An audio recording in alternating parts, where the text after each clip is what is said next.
ధర్మరాజుకు ఇలా ఇంకా ఎన్నో ఉత్పాతాలు కనిపించాయి. కాకులు అరుస్తున్నాయి, గుడ్లగూబలు నగరంలో పగలే గుండ్రంగా తిరుగుతున్నాయి. లోకాలు శోభ కోల్పోయి శిథిలమయ్యాయి. యవపద్మాంకుశచాపచక్రఝషరేఖాలంకృతం వైన మాధవు పాదద్వయమింక మెట్టెడు పవిత్రత్వంబునేడాదిగా నవనీకాంతకులేదు పోమరి మదీయాంగంబు వామాక్షి బాహువులా కంపమునందుచుండు నిలకేయుగ్రస్థితుల్వచ్చునో. గోధుమలు, వరి, ధాన్యము, పద్మం, అంకుశం, ధనుస్సు, చక్రం, మీనం మొదలైన రేఖలతో కూడిన కృష్ణుని పాదాలు భరించే పవిత్రత ఇక ముందు భూకాంతకు లేదేమో.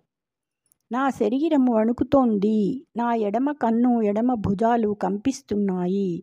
ఇక ఈ భూమికి ఏ భయంకర స్థితి కలుగుతుందో. జై శ్రీకృష్ణ.